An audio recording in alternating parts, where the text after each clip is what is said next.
says that she loves me. Isn't it lovely when the one you're lusting is the one you're loving?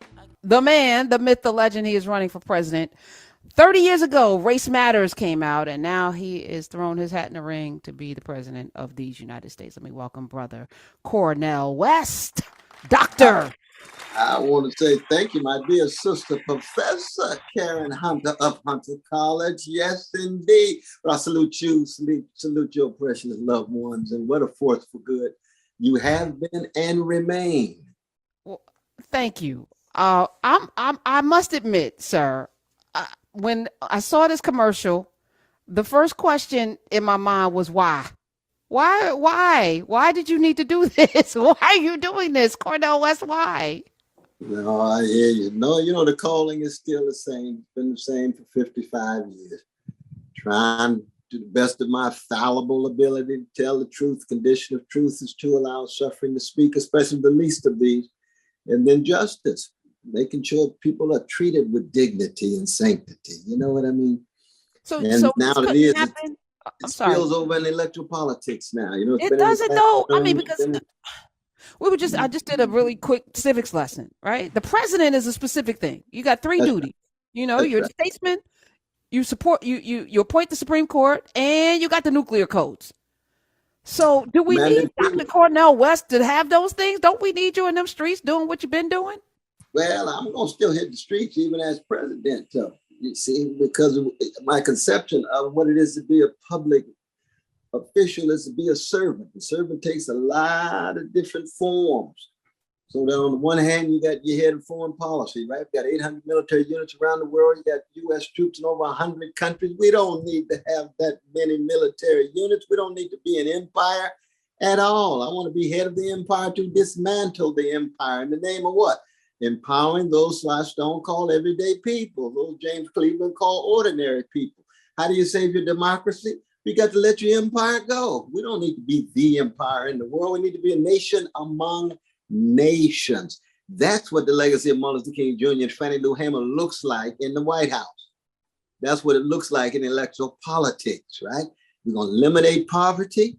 We're going to cut back on militarism. We're going to make sure any form of xenophobia, racism, sexism, transphobia, homophobia, anti-Jewish, anti-Arab, anti-Muslim, it has no place in our public life. We're going to create a bully pulpit that says we ought to be about what John Coltrane called the love supreme. And that's not mamby-pamby love. No, we're talking about the love of a hated people for 400 years. That's what you hear in John Coltrane's horn. That's what my campaign is about. Justice is what love looks like in public. All right. Walk us through this. Dr. Cornel West is here. He is running for president of these United States. When did you make this decision? Walk us through the moment you said, you know what? I'm going to file this paperwork and I'm going to get the signatures I need, and I'm going to be on the ballot. When did you make this decision, and how did it come about? Well, it was first brother from the People's Party, Brother Nick, came up and gave me a call, as well as my dear brother Chris Hedges, and said, we've been thinking seriously of having you all run for office. We met, we talked for hours. Brother Chris said, no, I got to think about it a little bit longer and decided, let me hold back. I thought about it, prayed on it, pondered on it. And I said, this country is in such internal decay and external decline that it would be wonderful to reintroduce America to the best of itself. And who is the best of America? Martin Luther King Jr., Rabbi Heschel, Dorothy Day, Grace Lee Ball, Edward Said, Fannie Lou Hamer, Ella Baker. We ain't got the Ella Fitzgerald and Louis Armstrong yet. The best in this nation over the last 200 and some years that can do what? That can revitalize and regalvanize the democratic energies. What are democratic energies? Energies that focus on the basic social needs of everyday people. Quality education, health care for all, decent housing, food. It's hard to even think of food insecurity that's so rampant in the richest nation in the history of the world. And I knew that neither political party, Democrats and Republicans, really speak to the needs of poor and working people. They both tie to corporate interests. They're captured by the wealthy. Nick Brana, who has some controversy around him himself, part of the Draft Bernie for People's Party group, Draft Bernie movement for the People Party. He founded it, got some, little issues, came to you and said, this is something. Is this to bring the agenda? Because I understand, primaries are important for bringing agendas to the forefront so that people now are forced to have to talk about the things that they wouldn't be inclined to talk about if they're running unopposed. Is this the candidacy, or are you really trying to win? Oh, trying to win. You see, I made the shift to the Green Party, as you know. Thank God, Sister Jill Stein and Brother John Baraka and the others. And the Green Party, of course, has much more ballot access when it comes to number of states. But no, anytime you come out of the box, you're coming out to win. No doubt about that. Now, it's true, winning can be defined in a number of different ways. But no, I want to, through my own fallible self, because I'm a cracked vessel like anybody else, but I've had so much love poured into me. I want to bear witness to that love. I've been taught some things about justice and freedom. I want to bear witness to that justice and freedom. I'm just a moment in a much larger tradition, a much larger movement. You see, there'd never be such a thing as Black freedom, as you know, written about so wonderfully in so many different contexts with different figures and things, that the ballot is not the sole or fundamental site that people become free. It is one particular site in a larger conception of human beings who have a variety of different dimensions to their lives. And so the political goes hand in hand with the personal and the social and the economic and the existential and the spiritual. And for me, I'm just one moment, one candidate, one heading of a campaign in light of a much longer, long tradition of struggle. And it's just a matter of holding up that bloodstained banner in the name of the least of these. I speak, of course, as a revolutionary Christian. So the 25th chapter of Matthew means a whole lot to me. What you've done to the least of these, you've done unto me. The orphan, the widow, the fatherless, the motherless, the oppressed, no matter what color, no matter what gender, no matter what sexual orientation, no matter what national identity. 866-801-8255. I'm gonna put the number out because we have a live national audience. So these potentially could be, your constituents. They want, so I don't want to hog up, the time to ask you questions because I do have questions, but I also want folk whose vote you are courting to be able to also ask questions. As you know, this is that. Urban View is that show, is that channel here. Amazing audience that are very politically and civically engaged. They not only vote, they register other people and they donate to candidates and et cetera. 866-801-8255. I look at the time that we're in. We're in a particular time in history that 100, 200 years from now will be in the history books, if there's still books, because we have not just, there's been a convergence of a lot of things at the same time. I also feel like with the emergence of a DeSantis and a Trump still there with all of the indictments, he probably will win from jail if he's on the ballot, right? Is this the time for, and I'm firm in understanding that we need a third party. I'm firm that we need probably a fourth and a fifth party. I'm firm in the notion that we need more choices, right? But is this the time, as we look at the country and the fragility of it, with the racists that have overtaken the Republican Party, and they are really clear about their agendas, anti-Black and everything else, right? Anti-rights, everything. Is this the time to start to cast aspersions on the only candidate right now that has a shot to win, which is Joe Biden and Kamala Harris? Is this the time to do that? And what's the strategy there? Because I want to, because if you undermine him, you're making it easy for whoever comes out of the Republican Party to win. Well, you're absolutely right to acknowledge the way in which Trump himself, Brother Trump is a gangster dead up. He's a neo-fascist and a gangster. He's already won. He's got a following, a slice of the country. Now, keep in mind now, 1 out of 9 folk who voted for Trump voted for Brother Bernie Sanders. And of course, as you know, I was with Brother Bernie twice, right? And so Trump being himself a neo-fascist is someone who hides the fact that big money and big military is behind him, but convinces everyday people to scapegoat the most vulnerable rather than confront the most powerful. So he acts like he's a populist, but he's actually a neo-fascist because he still cuts taxes for the rich. He still demonizes gays, lesbians, immigrants, black folk, Muslims, Arabs, and so forth and so on. See, trans especially. Trans are probably the most vulnerable, precious folk in our society right now in terms of the vicious attacks. So you're right, that neo-fascism is strong. But the problem is, you see, is that Brother Biden, who you know, of course, is one of the architects of mass incarceration. You know, for me, that's a crime against humanity. I've taught in prison for 41 years. Wait, pause, Dr. West. Are you saying as a member of the Senate? As a member of the Senate, 1994. Okay, so he wasn't alone.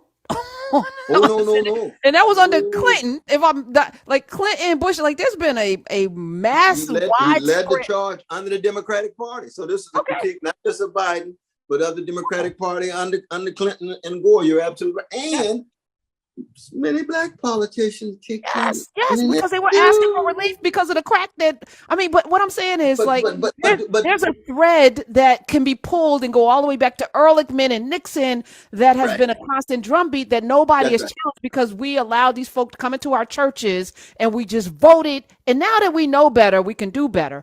But you're not wrong, but is now the time. And can people not be pushed into the way LBJ was pushed into doing something that Southern redneck did not want to do, but all of those voting rights acts came under his watch because he was forced into it by a country of black folk that said no more. Martin Luther King said, we're not waiting. But see, what we had against LBJ was you had a movement of courageous folk like Fannie Lou and Ella and Martin and Diane Nash and James Lawson who were doing the pushing. We haven't had enough black leaders pushing Biden to deal with poverty, pushing Biden to deal with mass incarceration, pushing Biden to deal with homelessness, pushing Biden to deal with quality housing. No, aren't you a black leader? Dr. West, aren't you one of the black? I'm an elected official. I've been raising my voice. I was doing that against Obama, as you know. Because all those people you named were not elected. Fannie Lou Hamer, Diane Nash, none of them were elected. They were pushing from the outside. They were pushing from the outside, but they had a movement. I mean, under Obama, we tried to talk about poverty. I was smiling at myself. Okay, oh my goodness. Okay, you bring up Obama. All right, you brought up Obama. Hold on. What Biden hasn't had is pressure to deal with the needs of poor and working people, especially black folk. So why not put the pressure on the people that have access? Like there were people that went into Obama's White House to go to Super Bowl parties and hang out and take pictures. If I can tell you how many people had a picture of themselves with Obama, with the Obamas at the White House, and I'm like, we ain't getting nothing there. And then you complaining about the 8 years when you ain't asked for nothing but a picture. So is that Obama's fault or is that our fault? Well, it's both. It's both. Because Obama shouldn't even need to have people put pressure on it. You see what he did for Wall Street? Wall Street didn't have to go in. He bailed Wall Street out. Not one Wall Street executive goes to jail, given all the crimes taking place, the insider trading and market manipulation. So what happened to the Wall Street project? Wait, hold on. But there was a Wall Street project led by a civil rights activist that could have said, "Hey, buddy." That's true. Especially since that same activist said he wanted to cut off his balls on a hot mic. Hey, guess what? You're giving that money. Brother Jesse. I'm saying, like we got to call it what it is and tell the truth. Shame the devil. You got to tell it, and the truth is always double-edged. It goes against us and it goes against others. But my point is this: that right now with Joe Biden moving toward World War III with the proxy war with Russia. You got Trump moving toward the second civil war at home, Biden leading toward the third world war abroad. We between a rock and a hard place. Now, what we gonna do? Given our calling, given our integrity, here's what I'm saying. For the vulnerable, the relatively weak politically. That's what this campaign is about, which is the same thing as what the Black freedom struggle has been about ever since Harriet Tubman and Frederick Douglass and the others had to go into the belly of the white supremacist slavocratic beast. That's all I'm doing. Would it be more effective, Dr. West, because you are a philosophical genius. You think deeply about things, both spiritual and practical. Would it not be more effective for us to have a movement, lead a movement that would usher in all of the things across parties, right? Because to me, I just want the stuff to get done. I don't care whether you have an R or a D next to your name. I just need it to get done. We live someplace. If you are representing my community, you need to get it done or else, right? And that or else needs to be really, really codified. We need to spell it out, right? So that people understand. So it has teeth behind it. To your point, I feel like a lot of folk come and they get a check or a pat on the head and it's enough. But instead of throwing our ire against the people who represent us that we didn't elect to represent us, we didn't take a vote and say, this is the person you should talk to. We should roundly say that's not who you should be talking to, because we didn't tell you to talk to them and they can't deliver anything. But see, one big difference between Martin King and Fannie Lou Hamer and most of our leaders today is that these days people are easily co-optable. They get incorporated so quick. They're so glad to be a Black face in a high place that they become complacent and so comfortable with themselves and their position. They become so well adjusted to injustice. You see, Martin and them wouldn't do that. Now, it's very interesting. I just announced a few weeks ago, right? You did, yep. You giving all these attacks on me. I'm going to determine the whole election.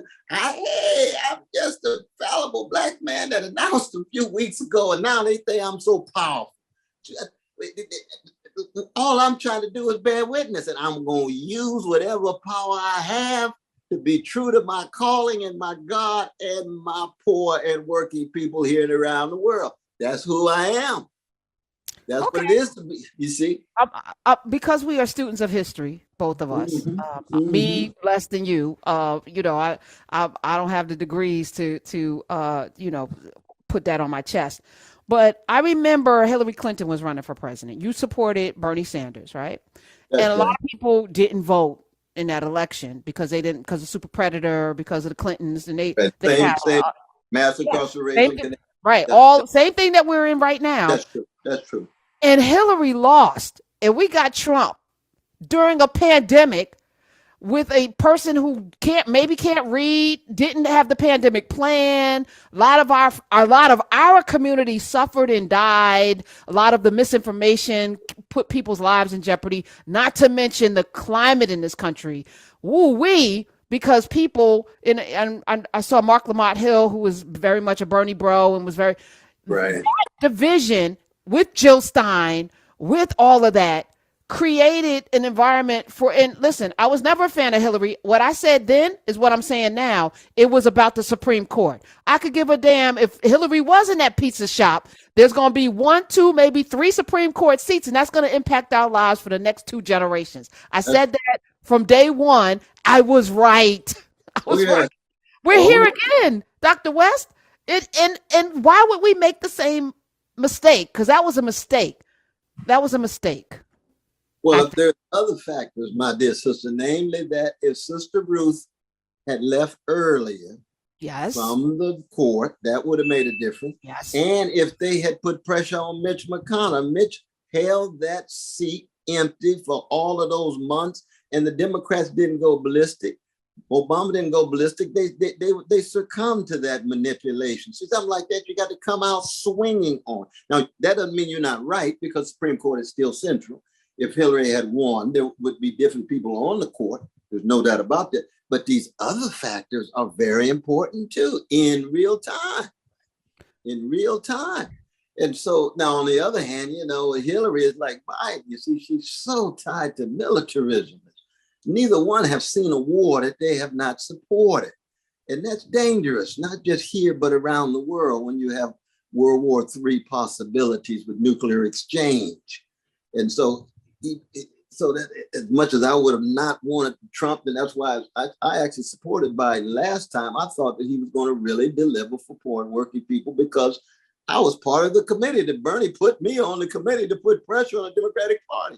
What happens?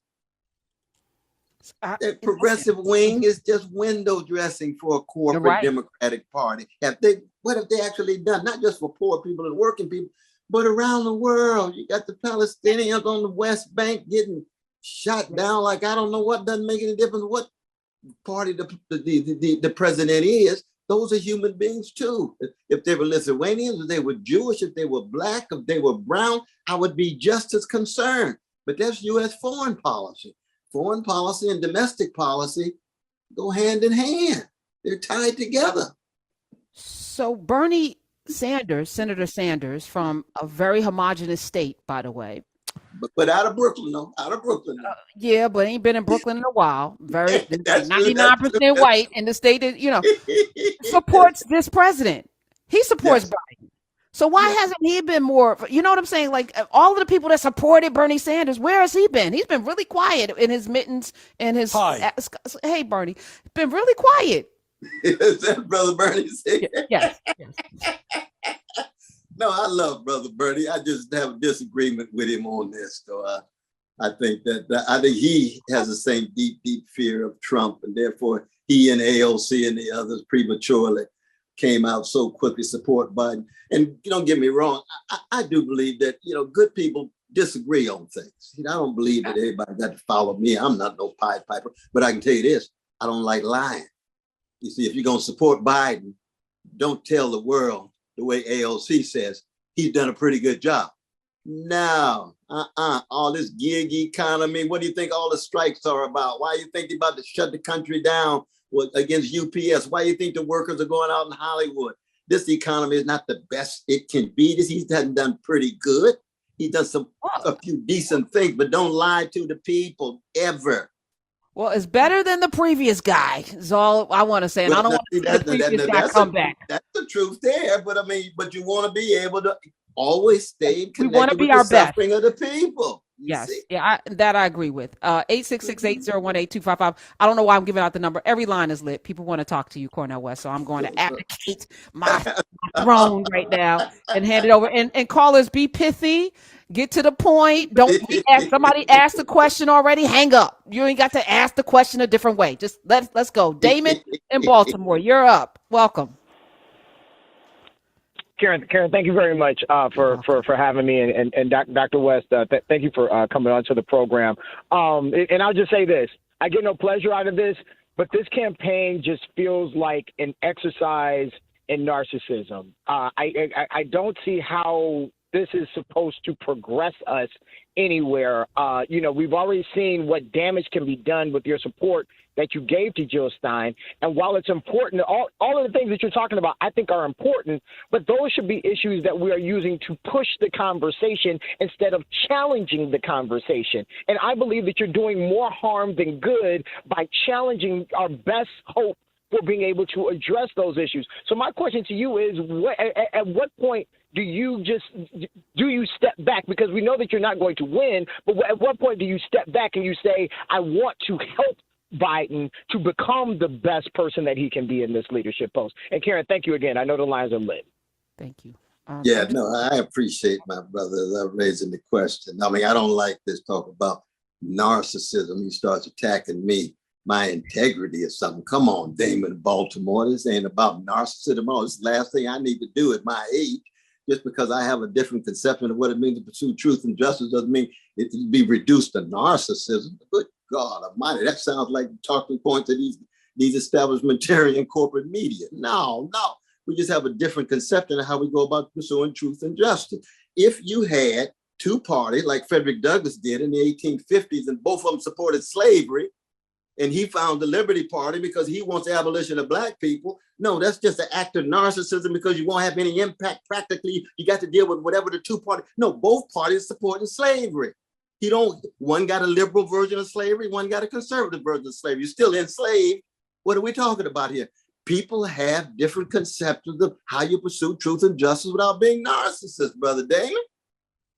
that's the first point I want to make. But the second point I want to make is that if it is the case that Biden is pushing us toward World War III, if it is the case that he's not speaking to mass incarceration, he's not speaking to poverty, he's not speaking to decrepit schools and so forth, then all the pressure being brought to Biden in the world and Democratic Party, we've been doing that now for the last 20, 25 years, and they still haven't followed through on it.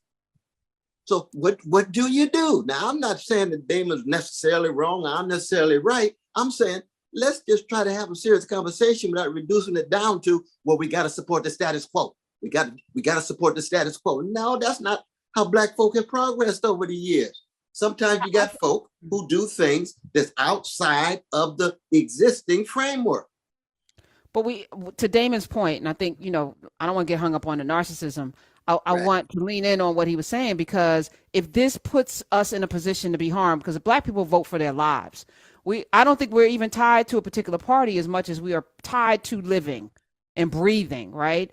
And the climate in this country right now is very dangerous for us, and especially for folk who are going regular people, who may not have security and be in a coddled space, right? So for us, people are voting for their lives this time. Absolutely, but people are voting for their lives whether Biden wins or Trump wins. Trump's already won. We had to deal with life issues for 4 years of vicious attack and so forth. But the idea that somehow Biden's going to create some great space, no, we have no evidence of that. I don't think anybody believes that, Dr. West. I don't think anybody, listen, I've been very vocal on these airways. Biden was my first, second, or third choice. But here's what I do know. Here's what I do know. He's not Trump or DeSantis or any of those other Republicans who absolutely want to turn back the hands of time. Now, we're going to do what we need to do regardless. But yes, we want the best. But how do we get to the best? And let me stop talking and go to Tiffany in Atlanta, Georgia. Tiffany, hi, welcome. Hi. Can you hear me? Yes, ma'am. Oh, absolutely. Okay. Dr. West, I always respected you. I still. Oh no. Okay. Like Karen stated earlier. Can you hear me? Yes, you were going in and out quickly. What? Okay, I'm gonna put. What I want to say is this: that at this point, you talked about Obama. Obama probably had certain ideas about what he could do when he got in there, and the reality was probably different. With Biden, we at least have someone at the table who will listen to us. You're not going to win. I know you know this. And so with you being as intelligent as you are, you have to know that you're taking votes away from a person we could at least go to the table with. If Trump gets in, DeSantis, any of the Republicans get in, we don't have anybody we can go to. Okay. What do you say to that, Dr. West? Well, one is I can feel the depth of the heartfelt power of what she's saying, though, and that does touch me. See, that's a little different than narcissism issue, because she's talking from her heart, you see. And the question would be, being able to sit at the table with Biden, even as the bombs are continually dropped on the West Banks, even though Wall Street still has greed that's out of control, even as poor folks still have needs unsatisfied. Yes, I think that she, dear sister, does have a point. It's just, for me, the question becomes, when do we ever tell our truths if all we can do is always be somehow concerned about being at the table? Because we've been at the table for so long and our folk are still suffering. We've been at the table so long, but the militarism abroad, taking 57 cents for every dollar, is increasing all the time.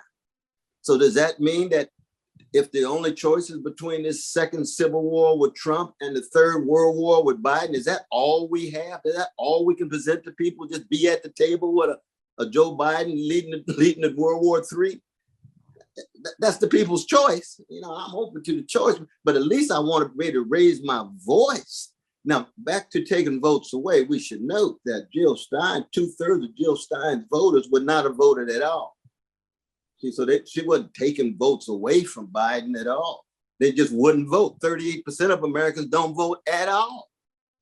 Almost 60% of young people don't vote at all. So if you get their vote, you're not taking any votes away from the Democrats. These folks have given up anyway for voting. They just happen to vote for somebody because they don't want to vote for the Democrats because the Democrats haven't done enough for them. They haven't earned their vote. I mean, the Democrats oftentimes talk about Black people as if our vote is just private property. You owe us the vote. No, you got to earn the vote.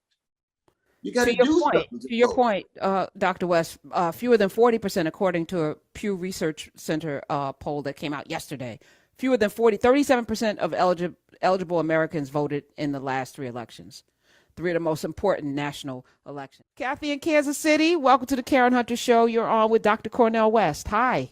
Hi, Karen. Hi, Dr. West. Thank you for taking my call. I'll be quick.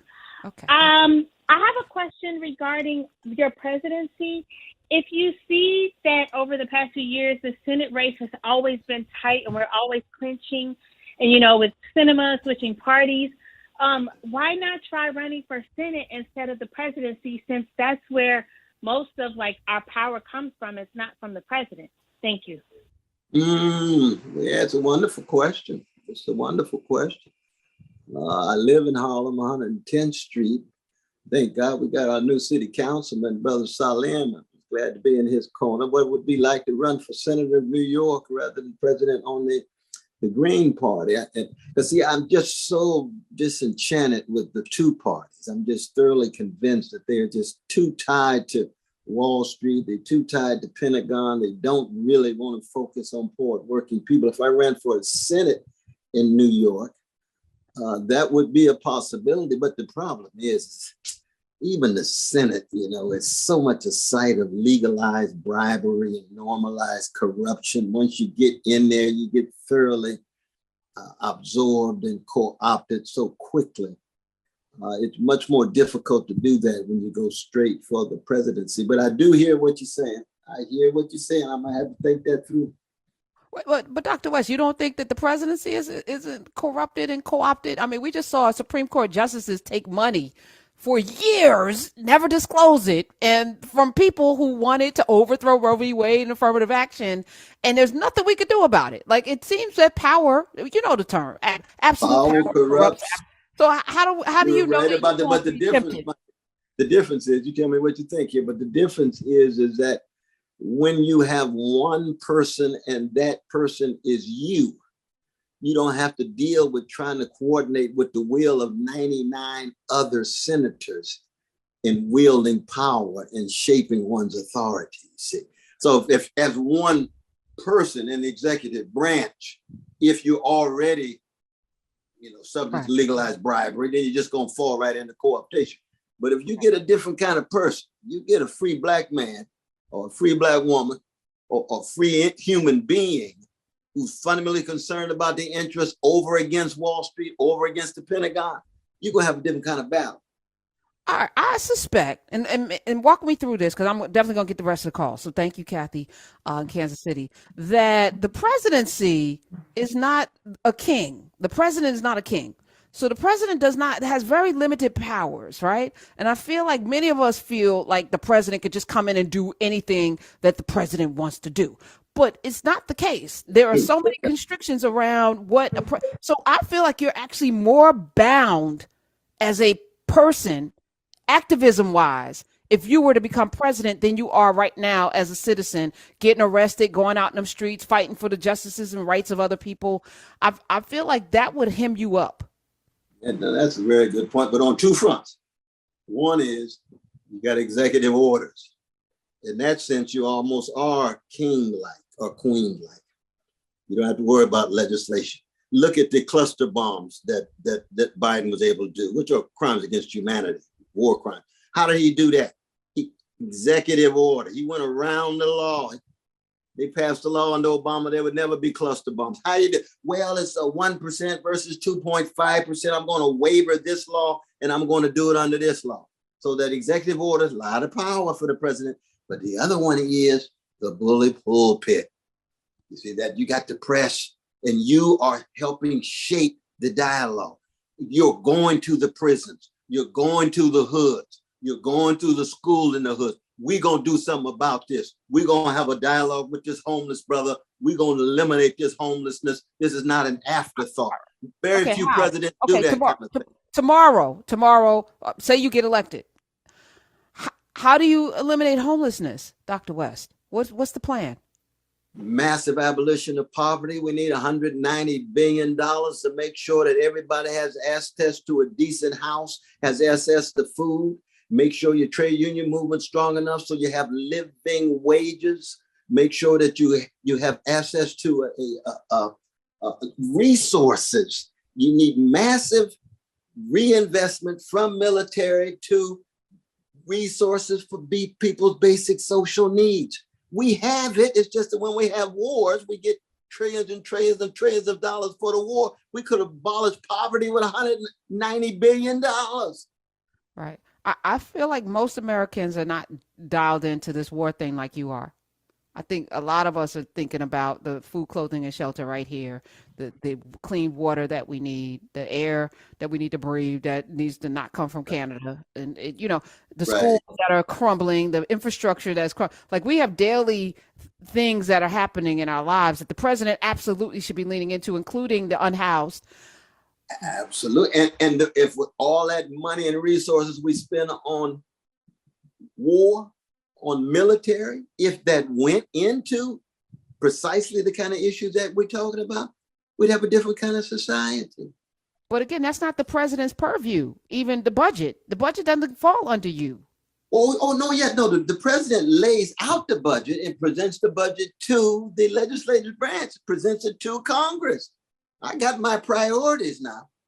Okay. I would have my priorities. I can tell you that right now. Very much so.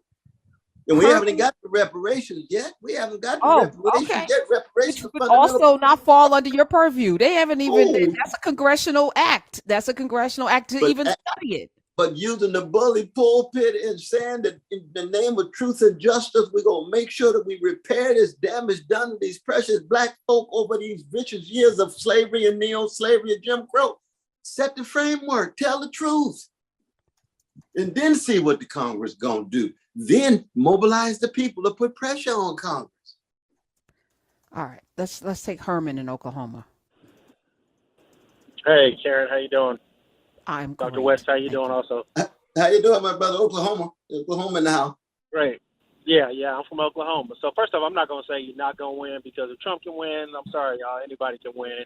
So let's just be real with that, okay? Next thing is, my question is, how are you going to what's your strategy for becoming more relatable to the American public and so they can understand you so that you can put yourself in a position to win? Well, one, I make myself available by making sure that I'm in a variety of different communities. I'm on TV, on radio, and on the special Karen Hunter show with her audience. We're gonna have a kickoff in Mississippi, Jackson, Mississippi. I want folk to know that that's really the starting point in so many ways. It's the Emmett Till 68th anniversary with that precious brother who was murdered on the one hand, but whose spirit is bouncing back in a magnificent way. So you just have to make yourself available, brother, just like a blues man or a jazz woman. You go from place to place and club to club and church to church and temple to temple and synagogue to synagogue and mosque to mosque, on the street, on the corner, on television. Make yourself available, try and bear witness and get your message out. Amen. But I was born in Oklahoma, so I just want to let you know that, though, brother. So were you? Yes, I was. I was born in the same hospital as the Wilson brothers, Uncle Charlie, Moton Hospital, Tulsa, Oklahoma, Brentwood, Archer, and Pine. The Gap That's Band. It was our brother from Tulsa. No, I don't think so. I don't think. Okay. Did he hang up? I think he hung up. Because I told him to make it quick so they asked their questions. Absolutely. All right. Let's go to Houston, Texas. Roy, thank you for holding. Welcome to the Karen Hunter Show. You're on with Dr. Cornel West. Yes. Two questions. One, you say you with Bernie. Bernie went for reparation. How you feel about reparation? Question number two, when you think it'd be better you run with Democrat Party, if you got good agenda, I think you'll get enough people to vote for you if you have the right agenda. So I'm going to hang up and listen. That's the question I have. Thank you. Okay. Thank you. No, appreciate my dear brother from Houston. My mother was born in Orange, Texas, right down the road from Houston. My brother was born in Port Arthur, Texas. That one, I've already talked about reparations being a very important part of my program. It was not a part of Brother Bernie's. Again, he's my dear brother. We just had disagreements. Right now he's very much for Biden with AOC and the others. We just have disagreements. I can still love folk when I disagree with them, but I'm just honest about my disagreements. But secondly, you see, the Democratic Party, one, of course, is having no debates in its primary whatsoever. So you're not even going to have public conversation about the issue. They've already coronated Biden. So that I would be wasting my time running for the Democratic Party. My voice would not be heard. I come from a tradition of a people whose anthem is lift every voice. Karen's voice, brother from Houston, sister's voice, Damon's voice, and so on. And I'm just thoroughly convinced that the Democratic Party at this point is not really interested in speaking to the needs of poor and working people. It's too tied to big money. It's too tied to winning the next election. And yes, when it comes to civil rights and rights for our precious gay brothers and lesbian sisters and trans and precious Black folk and others, that the Democratic Party has a better record than the Republican Party. But when it comes to issues of poverty, when it comes to issues of healthcare, they are slightly better, but not that much. You see, Obamacare just didn't go far enough. You still got 25 million folk who don't have healthcare at all. Well, that's because Congress blocked and governors aren't releasing. There's so many governors that had funding. They didn't fight for the public option, my dear sister. They didn't, because it wouldn't have gone through with Mitch McConnell and them. They were blocking every single thing. Democrats we didn't show up in the midterms. We didn't show up. Both houses. Yeah, and he thought erroneously that he was going to be president of the United States and that he could work and reach across the aisle, and then got his behind handed to him in the midterm. And then couldn't get anything through and was impotent for that first term after that. But that was us not showing up in the midterms and him miscalculating. That was President Obama miscalculating that you actually were the president of the United States and not just a nuisance as a Black man that they wanted to get rid of. But part of it was they tended to punt on second down rather than fourth down. You got to push as far as you can. And then acknowledge you get all you can, because we've got to get concession. But Dr. West, you think? Hold on, though. You think about the idealism, because we've all been raised in a nation where the president, you come in and Obama and keep the hope and all of that, and you get in and you feel like, okay, this many white people voted for me. I have to present such a way that I'm here for all of the people. And there was an idealism in that campaign that got a lot of young people voted that never voted before. You have white women voted for Obama, and for twice, not once but twice. So there was this notion that maybe the country had healed and we'd come together, and it was wrong, because when power gets threatened like that, they showed their ass. They showed us who they were, right? And so I get why. I'm totally with you. I'm a bull in a china shop. I'm going to gore and stomp on everything. But we're made a different kind of way. So, maybe now to be different. I don't know, Dr. West. Maybe now we know that they are playing for keeps. They're playing for keeps. Well, but we've always known anytime you're a threat to the status quo, they coming at you tooth and nail. Look at COINTELPRO, the Black Panther Party, and Malcolm X and Martin Luther King Jr. and the FBI and J. Edgar Hoover coming at our Black freedom fighters. We know when we are seriously in love with truth and justice and want to pursue Black people flowering and flourishing, they're going to come at you come at you directly, and you say, bring it on. That's who we are. Bring it on. Why? Because we come from a great people who've been in the face of all kind of adverse circumstances. And if all you can do is crush us individually, we got other folk coming too. That's our attitude, you see. That's the attitude we have to have, going back to Harriet Tubman and Frederick Douglass. as a lover of Christ, as a man that has sweet Jesus, yes, indeed. We live in a nation where folk call themselves evangelical Christians who think they also love Christ, right? Is there a strategy around poking that notion of what it looks like to be a follower of Christ, wrap yourself in the flag and in the Bible, and treat people less than humanely? Is there a space there? Because I'm actually thinking maybe you should run as a Republican as an evangelical, because it's just a title, right? And challenge all, because you care about justice for all and freedom and all. Like maybe there's a strategy there. Well, the Republican Party is so tied to its own neo-fascism and its own elites as well. But I can tell you this, we got to keep in mind, my dear sister, the disciples themselves either betrayed or left Jesus after he ran those money changers out of the temple and ended up on that Christ. Thank God for Mary Magdalene, sister from the street, who showed up at the tomb. Now, if Peter himself, upon this rock shall build his church, and the gates of hell shall not prevail against it, if he denies Jesus 3 times, you can imagine what these right-wing vanilla Christian evangelicals are doing to the gospel. Is deodorize the gospel. They didn't turn the blood of the cross to Kool-Aid, and some of them used the cross to kill us. Ain't got nothing to do with Jesus whatsoever. Most people who follow Jesus really just want to be on Pontius Pilate's payroll. If you want to get on Pontius Pilate's payroll, then go on and line up, and don't drag Jesus into it. Pontius Pilate's the one that put him on the cross. That's what it means to follow Jesus.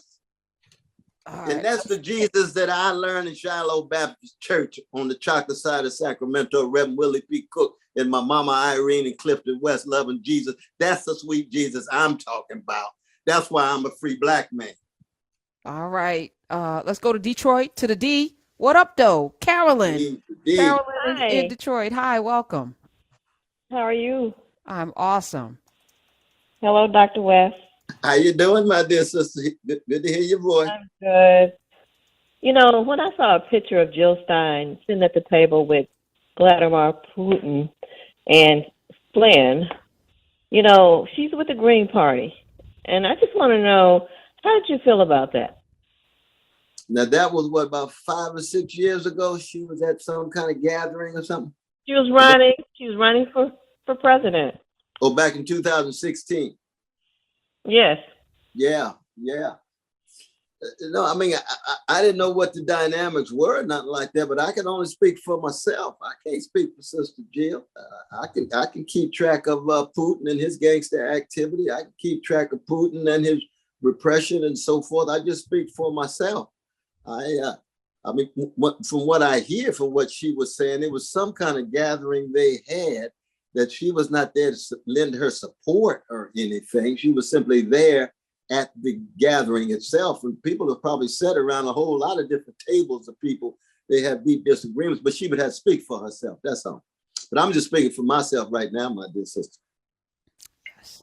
All right. Thank you, Carolyn. Ty in South Carolina. Last question. Afternoon. Thanks for having me on. Hi, Dr. West. How you doing? Hey, I'm doing well. I'm glad you're on. To me, this is your time to have your voice to potential constituents instead of being attacked or told you can't win. So I have 3 quick topics, and I'd like for you to tell future constituents, what do you do your first 2 quarters if elected president on these 3 topics? These are things in my neck of the woods that are important to me, people I talk to, my family. Number 1, you've touched on it, the proxy war with Russia. What's your stance? What do you do the first 2 quarters? Number 2, the GDP is low and stagnant. It needs to grow. What do you do the first 2 quarters to grow the GDP? And number 3, a social issue. What is your stance on trans women competing against biological women in women's sport? I'll hang up and listen.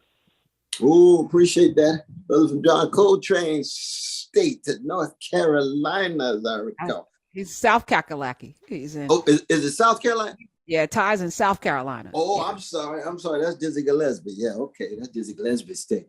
First, the third question for me, I think it's probably best to have 3 different categories so that you make sure you have fairness in terms of competition. The biological constitution of human bodies is such that you want to make sure you treat everybody with dignity. That's very important, humanely, but you have three different categories. The second had to do with the first thing I would do in regard to what was that first question? No, it was about the proxy war. The proxy war. Oh, the proxy war. Yes. I think we have to have a ceasefire. There's got to be a stop to war and stopping the war crimes as cluster bombs are used more and more by all sides. Now, what does it mean to have a ceasefire? It means then that you bring together the leaders. I mean, as president, I would sit down with the Russians, with the Ukrainians, with the Turks, with the African leaders, and with the Chinese. Those are the ones who called for a ceasefire. Why do you want a ceasefire? You want the suffering to stop. Why? Because we're on the way to World War III. We're on the way to nuclear exchange. Biden had said there would be no evidence for that, because I feel like there's a little bit of fear mongering, Dr. West. I want to know what the evidence is. No, because the Russians themselves have said it.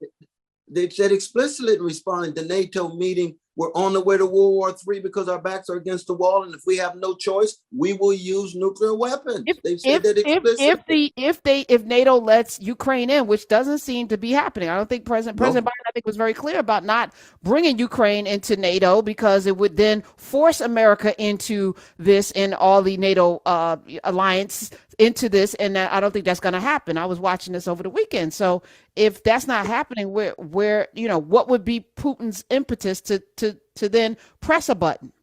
Well, I mean, Putin doesn't need a whole lot of different rational impetus in this regard. Well, Putin got his own problems. He just almost got taken out by a militant mercenaries in his own. Like, he was this close to being taken out last week. Well, that's true. It's hard to know what really was going on there, because they had that close meeting. 2 days later, they sipping tea together. So it's hard to say. But the important point is that war has a life and logic of its own, and it tends to begin to overflow in such a way that nobody's in control. And when you do have a leader like Putin, and in some ways it'd be a leader like any empire, who feel their backs are against the wall, they respond accordingly. You can imagine in the United States, if Russia had missiles in Mexico and Canada pointed at the United States, what would we do? U.S. government would probably blow them to smithereens. We saw that in Cuba in 1962. Why? That's how empires behave. Don't get too close to our borders. Hold on. We didn't go in and help. We didn't help Georgia. We didn't help. I mean, we're the reason why I feel like Ukraine happened, because we reneged on relationships earlier, and we just let China fly balloons over our. I don't feel like America. I don't feel like we want that. I don't feel like we want that as a nation. So I'm gonna push back on us. Yeah, no, I hear what you say. I hear what you say. I'm just using Cuba 62 as an example. Right. But that second question had to do with the GDP, with our economy. Oh. GDP. That I would, because I have an abolitionist program of poverty, building on later Martin Luther King Jr. We are going to make sure that we wipe out poverty across the board with massive resources. Even Biden, with the relief bill, what did he do? He cut child poverty in half. I applaud it. Now that the law expires, child poverty goes right back up again. We know how to do it. It's just not a priority. That's all. And we got 60% of our fellow citizens wrestling day by day how they gonna pay their bills. And yet, 3 individuals have wealth equivalent to the bottom 50% of the whole nation. We need a massive redistribution of wealth downward. We've had a massive redistribution of wealth upward. Well, we can do that, but it has to be one in which there is a free access to education, social housing, quality housing, Medicare for all, to get big money out of the Medicare system so it's not a profit-driven operation. And we got to deal with ecological collapse, which has to do with fossil fuel industry. And this is just the beginning of a larger discussion, but it's a different priorities. And Martin King said that America was living in a nation, we all live in a nation that has warped priorities. How do we get our priorities right? People, social needs over big money and profits. And I don't have the definitive answer, but I have the vision and I got the right priorities. That's what I'm concerned about. Reparations, because we started the show talking about reparations. Evanston, Illinois is the first city in our country to actually not just have a reparations plan, but they're also cutting checks. That's starting this summer. What would be your plan as the president of the United States? Because again, Congress would have to pass the law, but you can do something with what's your vision for reparations and what would it look like? Well, I've been part of the reparations movement, thank God, for over 45 years with the great Randall Robinson, who just passed, God bless his soul, the author of The Debt. You remember that wonderful text, The Debt? Worked with him with Trans-Africa, with Charles Ogletree and others. And what does that mean? It means that I would bring voice and pressure and power to bear for us to come to terms with the truth and justice of the plight of Black people in the history of this nation. If you're going to tell the truth about the nation, you got to tell the truth about the slavery as the foundation, the economic foundation of it, just like indigenous peoples was the land foundation of it, given the genocidal attacks against them.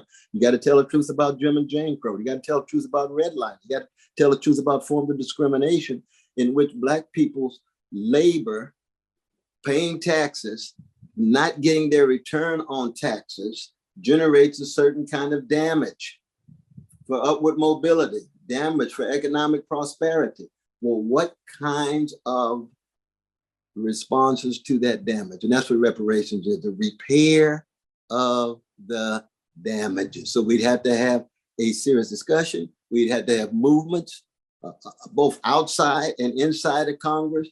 And there would be a president who would be using his bully pit to say, if we have any claim to truth and justice, we ought to come to terms with reparations for Black people.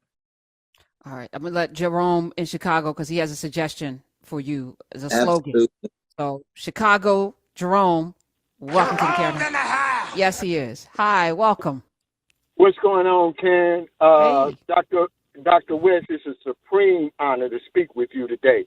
We're going to run Karen Hunter for president in 2028. I'm going to give her office. You can't refuse. No. But listen, Dr. West.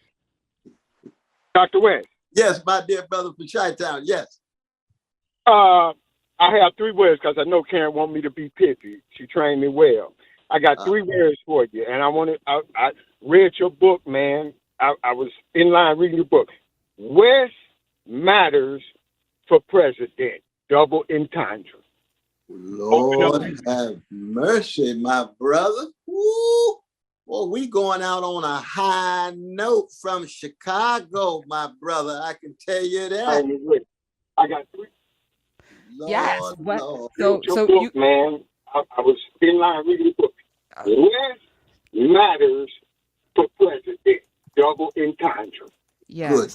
All right. God Almighty. You know, it reminds me of that high C that Louis Armstrong hits in West End Blues that King Oliver wrote. He hit that note for his mama when she died. Nobody's ever hit that high note on trumpet. You can ask Wynton Marsalis about that, because he's a towering figure. He's been trying to hit it too. You taking us on a high note, brother. I can tell you that right now. First of all, I don't know what the future holds. As the brother said, Trump won. Anything's possible. I believe in possibilities. We live in abundance. So anything is possible, Dr. West.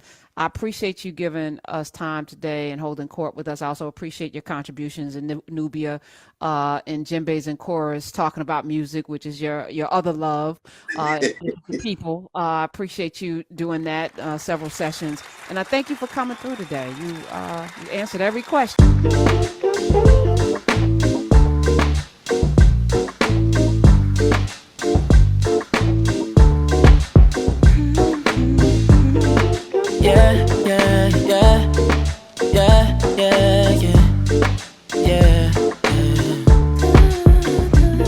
I run my fingers through her hair as she smiles and says that she loves me. Isn't it lovely when the one who loves things